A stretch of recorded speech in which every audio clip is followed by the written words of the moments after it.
magnificent natural beauty of the American national parks have gone many companies of the Civilian Conservation Corps to further projects which will guard this wealth of beauty against destruction by man and nature.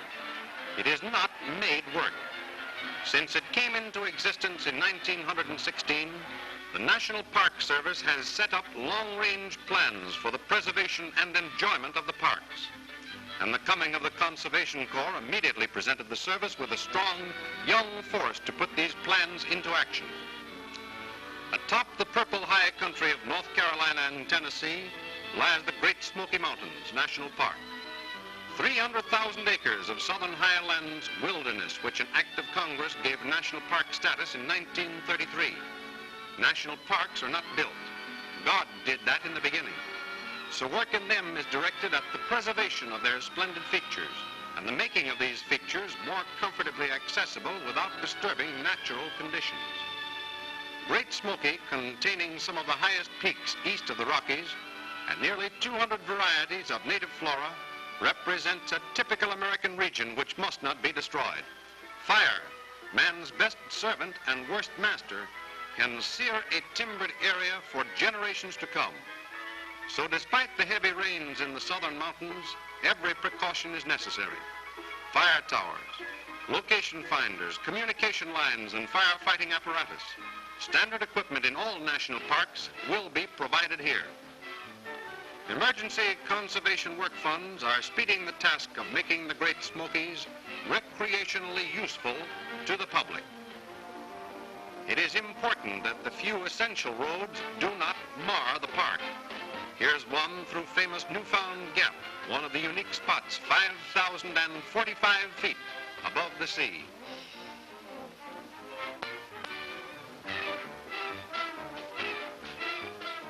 Sometimes retaining walls are 100 feet high.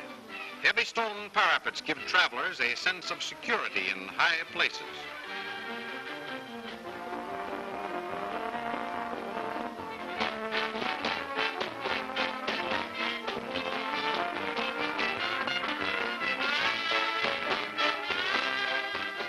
Heavy machinery up in the clouds.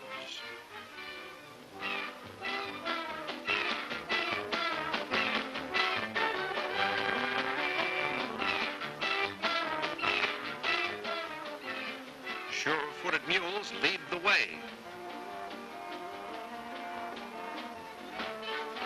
Then the motor squadron.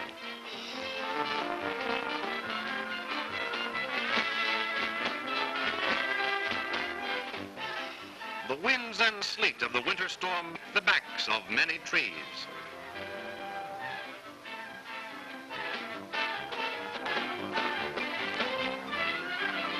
But those which fall are set up again in the form of bridges and guardrails.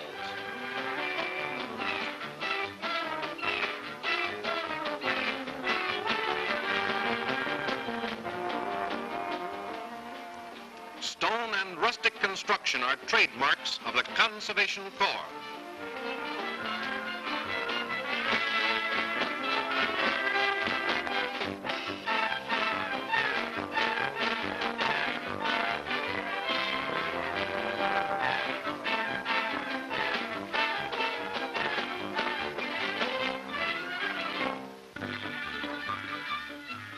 For centuries, fallen trees across racing streams have been the footbridges of these Anglo-Saxon mountain folk.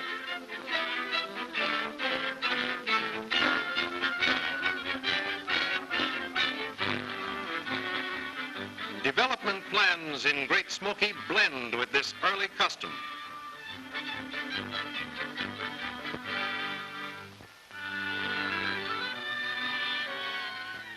Nature trails are delightful features of nearly all national parks.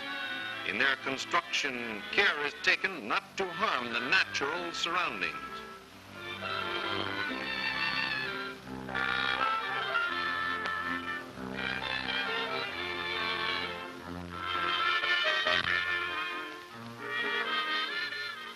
A variety of wildflowers abound in Great Smoky, and their protection is important.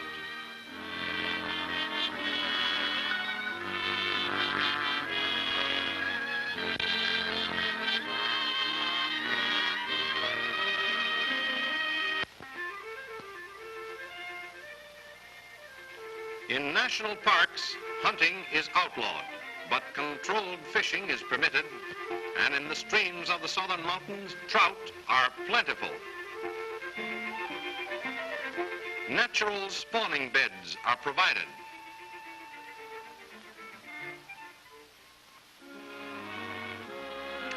National parks have distinguishing features. In the Great Smokies, there is being preserved a record of the life and customs of some of the most interesting of the early American pioneers.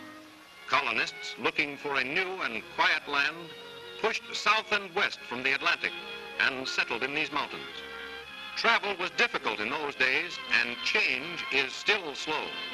The southern mountain folk retain the pure Anglo-Saxon influence in their songs, legends, and characteristics of speech. In the peaceful valleys and coves, it is not unusual to find cabins and other farm buildings which were erected 200 years ago. The breadth and thickness of the timbers is mute testimony to the labor of some pioneer in erecting them. These timbers were fashioned from forest giants, and only crude hand tools were available. The American educational system in the raw. Initials were carved on these desks by the children of pioneers.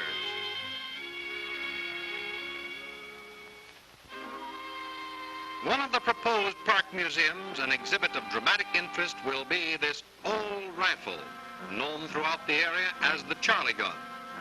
This was Cherokee Indian country. In one encounter between the Indians and advancing white settlers, according to the still prevailing legend, Charlie, an heroic Cherokee, surrendered on the promise that his haunted and harassed tribesmen would be saved from death. According to the story, he arranged for one of his companions to shoot him from ambush after his surrender, saving him from the imprisonment he had elected to endure. This is the gun which was used.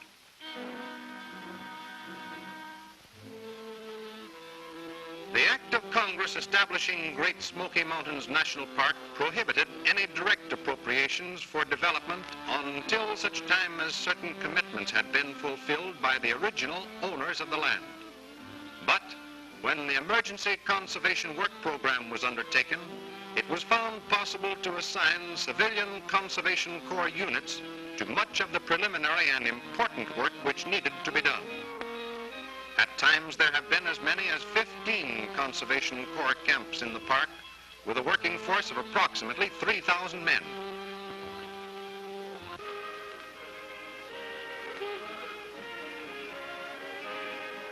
These burlesque signs, which enrollees near Elkmont, Tennessee, chose to affix to their camp buildings, illustrate an interesting and serious phase of the Civilian Conservation Corps movement. Here are boys who are struggling in the congested areas of the large cities, most of them from New York and New Jersey.